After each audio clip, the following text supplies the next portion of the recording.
Hello everyone, welcome back to my YouTube channel Shivangi the English academy. Friends, क्या आप भी अपनी इंग्लिश इंप्रूव करना चाहते हैं? अगर हाँ, तो आप एकदम सही चैनल पर आए हैं।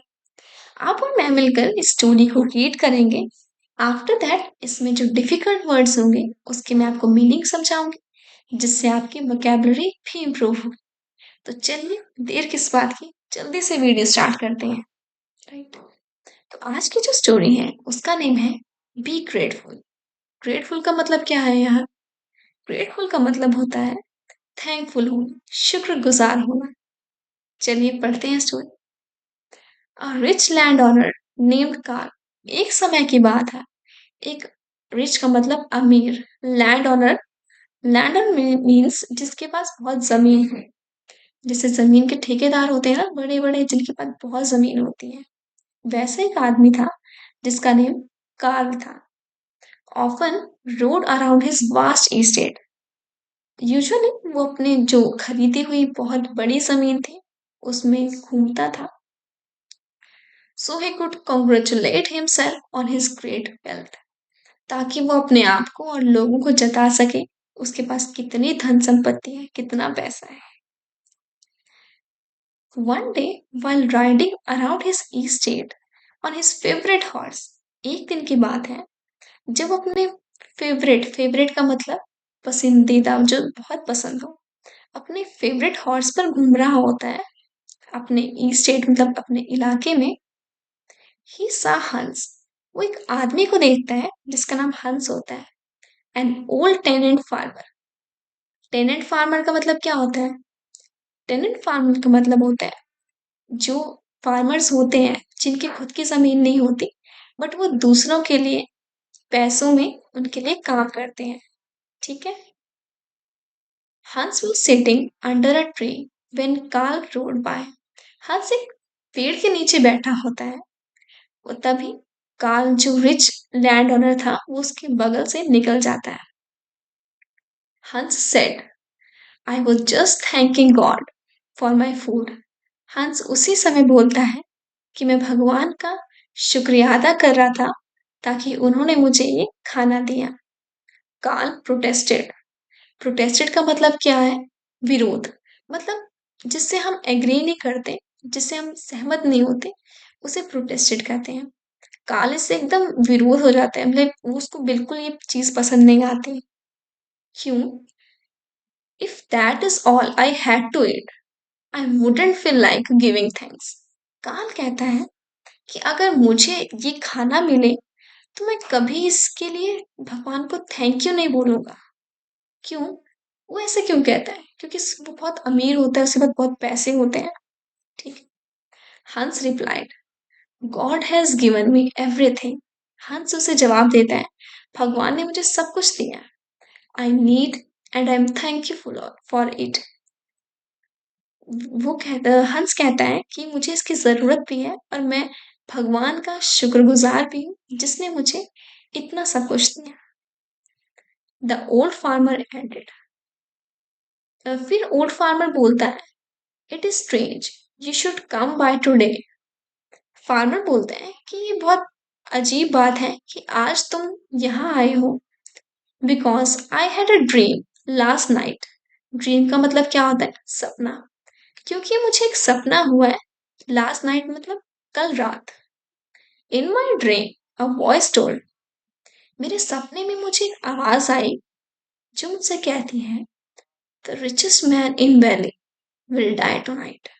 मतलब उसको एक सपने में आवाज सुनाई देती है जिसमें कोई उसे कहता है जो इस वैली का, इस घाटी का सबसे अमीर आदमी होगा वो इस रात मरने वाला है। I don't know what it means. मुझे नहीं पता इसका क्या मतलब है, but I thought I ought to tell you. Farmer कहता है बट मुझे लगा कि आपको ये बताना चाहिए तो मैं आपसे ये बात बता रहा हूँ। कार्ल स्नॉटेड। कार्ल एकदम छटपटा जाता है। Dreams are nonsense. वो कहते हैं कि जो सपने होते हैं वो एकदम बकवास होते हैं, नॉनसेंस होते हैं। एंड कैलोपेट। और वो एकदम दौड़ जाता है वहां से away. But he could not forget हंस। पर जो हंस की बातें थी, जो उस फार्मर की बातें थी, वो काल के दिमाग से जाती नहीं है, right? The richest man in valley will die tonight, कि जो सबसे अमीर आदमी है इस वैली का, वो आज रात मरने वाला है। जो कार्ल है वो कुछ बहुत डर जाता है। He was obviously the richest man in the valley, क्योंकि वो सच में इस पूरी वैली का, पूरी घाटी का सबसे अमीर आदमी था। So he invited his doctor to his house. तो वो अपने जो एक डॉक्टर है, उसको अपने घर में इनवाइट मतलब बुलाता है, उसको अपने घर में इनवाइट करता है, बुलाता है। दैट इवनिंग, उस शाम को, Karl told the doctor what Hans had said. जो कार्ल है वो उस डॉक्टर को पूरी कहानी बताता है कि उस फार्मर ने किंग से क्या कार्ल से क्या कहा। After a thorough examination, examination मतलब इम्तिहान, मतलब उसका पूरी परीक्षा लेकर, मतलब उस चीज की पूरी अ, छानबीन कर कर, the doctor told wealthy land owner, Karl, you are strong and healthy as a horse. There is no way you are going to die. Doctor से बोलता है उसका पूरा चेकअप करने के बाद, कहा तो बहुत स्ट्रांग, स्ट्रांग मतलब बहुत ताकतवर हो, और एकदम हेल्दी मीन स्वस्थ हो। तुम्हें कोई जरूरत, तुम नहीं मरने वाले, तुम्हें कोई जरूरत नहीं किसी भी मेडिकेशन की, इलाज की, और तुम नहीं मरने वाले हो। नेवरदलेस, नेवरदलेस का मतलब क्या होता है? फिर भी। फॉर एश्योरेंस, एश्योरेंस मीन्स भरोसा। The doctor stayed with Karl, Karl की संतुष्टि के लिए जो डॉक्टर है वो कार्ल के साथ रहता है। And they played cards through the night, वो पूरी रात कार्ड्स मीन्स पत्ते खेल रहे होते हैं। The doctor left next morning and Karl apologised, apologised means माफी मांगना। डॉक्टर अगली सुबह चला जाता है, और जो कार्ल है वो अपनी इस बात के लिए उससे माफी मांग रहा होता है, for becoming so upset over the main stream, क्योंकि मैं उस वो बोलता है कि मुझे इतना भी परेशान नहीं होना चाहिए था, उस फार्मर की बातों से मैंने आपको भी परेशान कर दिया। एट अबाउट 9 o'clock, उसी समय 9 बजे के करीब, a messenger arrived at Carl's door. 9 बजे के करीब एक मैसेंजर मतलब सूचना कर्मी, जो उसे कोई इंफॉर्मेशन दे रहा होता है, अराइव्ड मीन्स पहुंचना, वो कार्ल के दरवाजे पर आता है। What is it, Karl demanded, demanded का मतलब मांग करना, कुछ मांगना। कार्ल बोलते हैं क्या है ये, तुम क्यों आए यहाँ?